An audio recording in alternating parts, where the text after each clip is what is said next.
Snaudienu iztraucēja Matildas pieskāriens pie Silvas pleca. Pusdienas gatavas, varbūt nāks ko uzēst. Vedekla piecēlās. Grūtums un sliktā dūša bija mazinājušies, tāpēc mēģinās ko nobaudīt ar. Vīramāte bija padomājusi par visu.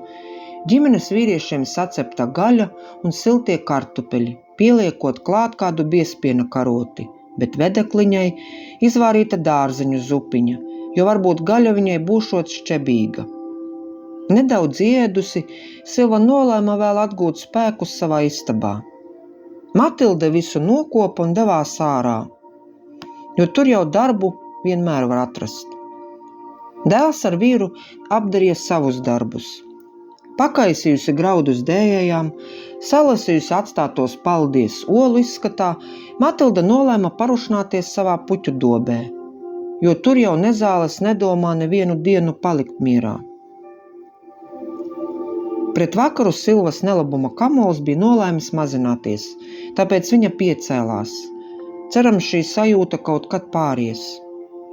Veroties pa logu, vedekla skaitīja, kad tad tas notikums gaidāms. Aprēķins sanāca, ka sulu tecēšanas laikā, aprīlī. Gan jau Kārlis gribētu pirmo, lai ir dēls. Ko Dieviņš dos, lai tik bērniņš vesels? Tieši šādu pašu domu šajā brīdī domāja Kārlis, apkopjot ragulopus. Gribētos lai pirmais ir mantinieks, tad varētu jau no mazām dienām ierādīt visas saimniekošanas lietas, tāpat kā to darīja viņa tēvs. Francis tiešām mācēja to darīt, savienojot jautrības brīžus ar nopietnām sarunām. Kārlis ļoti labi atcerējās, kā ar tēti abi spēlēja paslēpes, pabaidīja zaķus meža norā, vai arī darīja nopietnākus darbus, laboja goju aizgaldas, pavasaros ierādīja sulu tecēšanas nianses. Vienīgi Kārlis, kā mazs bērns vēl būdams, nevarēja saprast, kāpēc vecāki dzīvo katrs savā istabā. Jā, mazam esot bija jauki būt mammas tūmā, bet vēlāk, pieaugot jau savā istabā, šis jautājums nelika mieru. Pajautāt, kāpēc tā, viņš neuzdrošinājās.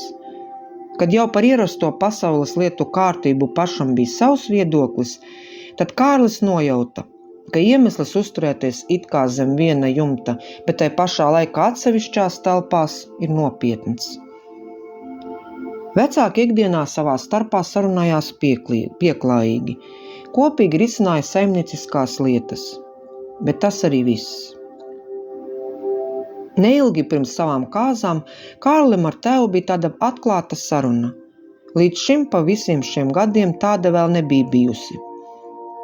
No teiktā dēls saprata, ka tētis savulaik ir izdarījis mammai pāri, tāpēc, lai pāri darījums apdzītu, tad abi dzīvo atsevišķās istabās.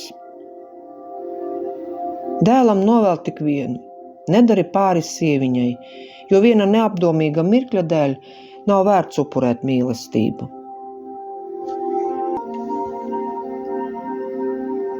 Šogad lieldienas iekrita aprīļa sākumā. Mājā visomulīgākajā telpā, virtuvē, noritēja olu krāsošanas darbi. Katra oliņa tika aptīta ar kādu zāles stiebru, piespiests kāds pumpurs vai apviļāta putraimos, lai pēc brīža varētu visu katru attīt un aplūkot kā nelielu mākslas darbu. Silva jau no rīta juta tādas interesantas sajūtas muguras lejas daļā, bet neko vēl nevienam neteica. Sēžot pie saimes galda, kad nokrāsotās olas jau tupēja bļodā, Silvai jau no sāpēm vajadzēja saliekties. Matilde noreaģēja visātrāk no visiem. Kārlis, lai brauc pēc bērnu saņēmējas, Francim pirtiņas sagatavošana šim notikumam. Kamēr gaidīja, kad Kārlis atgriezīsies, noguldījusi vedeklu gultā, turot mitru dvielu uz pieres, kā mierinot stāstīja skaisto satikšanās brīdi, kad dzima Kārlis. Nu jau pavisam drīz tev ar tāds būs. Glāstot Silvas svaigu, mierināja vīramāte. Kad jau bērna saņēmēja aicināja, lai nu nākot uz pirtiņu, tad Matildei par brīnumu Silva viņas roku nelaida vaļā.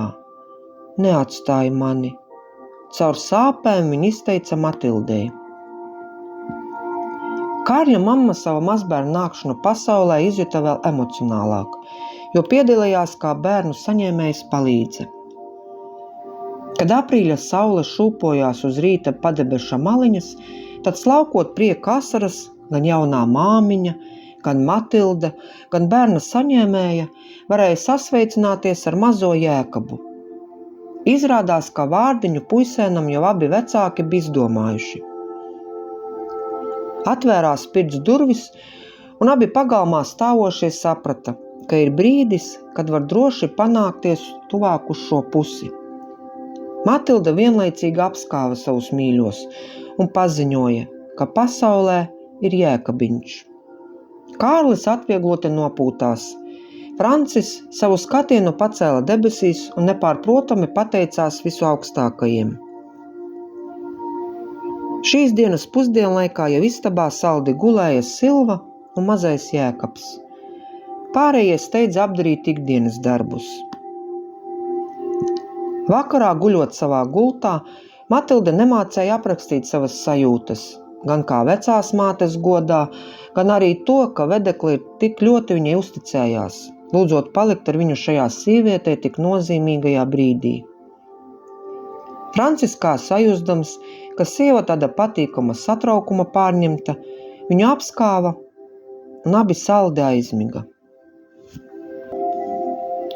Šo stāstu sacerēja un ierunāja Dace Veikša.